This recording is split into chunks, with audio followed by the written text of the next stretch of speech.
10 பாட்டு நான் பண்ணி முடிச்ச பிறகு, அவர் என்ன கூப்பிடுறார். கோவில் அடிகளார்ன்னு ஒருத்தர் இருக்காரு. எங்களுக்கெல்லாம் அவர் தான் ஆன்மீக குருநாதர். நீங்க அவர்கிட்ட இந்த கேசட்ட குடுத்து வாங்கினா நல்லா இருக்குமே சொன்னா, எனக்கு அடிகளார் யாரு? அவரு பங்காரு அடி அதெல்லாம் இல்ல. எனக்கு என் பேர் கேசட்ல இருக்கணும் அவ்வளவுதான். ஆமா. பிளாக் அண்ட் ஒயிட்ல இருக்கு அந்த கேசட் வச்சிருக்கேன்.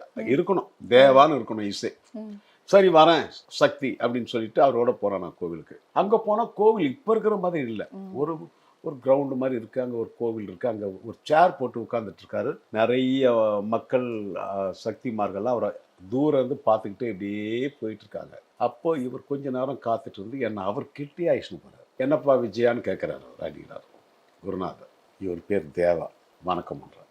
என்ன விஷயம்? இல்லை நான் 800 ரூபாய் சேர்த்து வச்சிருந்தேன் அம்மா. இவர் தான் இதெல்லாம் என்னுடைய பாட்டு ரெக்கார்டிங் பண்ணி கொடுத்துருக்காரு. அதான் இந்த கேசட்டு எங்களை ஆசிர் ப்ளஸ் பண்ணுங்கன்னு சொல்லி கேட்டுன்னு இந்த கேசட் பார்க்குறேன். இங்கே தான் ஆன்மீகம் எப்படி ஆரம்பிக்குதுன்றது இந்த இடம் தான் முக்கியம். அவர் கேசட் பார்க்குறார். என்ன பார்க்குறார். இப்படி பார்க்குறார். என்ன கேசட் பார்த்தார். என்னை பார்த்து அவர் சொன்ன முதல் வார்த்தைமா, உன் பாடல் இந்த உலகமெல்லாம் ஒலிக்கப் போகுது மகனே அப்படின்னு சொல்கிறார். முதல் வார்த்தை தான். என்னை பார்த்த உடனே உன் பாடல் இந்த உலகமெல்லாம் ஒலிக்கப் போகுது மகனே அப்படின்னார். ஒலிக்கப் போகுது ஓம் சக்தி.